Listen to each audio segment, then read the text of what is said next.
circa 2020, everybody was saying it's a decade of the world digitalizing itself, and therefore IT services demand may wane for a brief period, but will stay strong throughout the decade. And now we have question marks around whether there is a bit of a lull out there, and whether valuations should correct and earnings will correct, and therefore stock price should correct or not. And then I'll also extend that argument to the other traditional exports, be it spec chem, be it textiles, be it some of the others. What's your sense? Can India continue to benefit from this China plus one theory? And therefore, will these sectors continue to thrive over the course of the next 3-4 years? One is our traditional export competence sector, which is our services sector. I think India finds a useful way of plugging into every adversity. So whenever the world goes through some kind of volatility, whether it is, even during pandemic, working remotely, remote enterprises, how to kind of make it happen. I think we saw a spike in demand for IT services, and many companies benefited from that. So I think it's now a foregone conclusion that our services, especially the information technology related services, we are able to plug and play into every adverse situation and make something out of it. And my guess is that in the future too, this sector will continue to be relevant and will be eking out growth basis point from the world. We may like the growth, we may not like the growth, but that's a different thing. But it will eke out some good growth basis points from the rest of the world.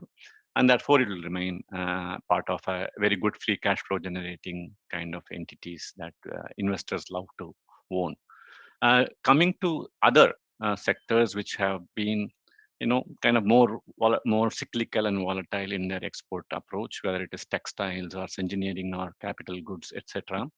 I think we will move out of this sinusoidal cyclical approach into slightly more upward trending. It may be still cyclical, but it will be upwardly trending cyclical moves in many of these sectors, where we will break out of the very, very, very, very stable and low growth kind of export performance if the thesis plays out well. And I think therefore there are opportunities to be made in whether it is textile, be it just plain textiles or garmenting kind of companies, or engineering companies, be it just an engine manufacturer to more complex components, small forging company to something more complex than that, things like that. So I think there is going to be some runway of growth, though it will be cyclical, but it will be a more growth-oriented cyclicality. Where's your portfolio skew, Anand? Just wondering, last 1 minute, where's your portfolio skew? Where are you more constructive? We have a bit of everything, to be honest. I don't want to be vacating something to play something kind of a thing. So I have a bit of IT, bit of consumption, but relatively we have more of economic cyclical. We consider banking as one such economic cyclical. So we have banking as one core exposure. We have auto and cement and capital goods and industrials as second pack of things.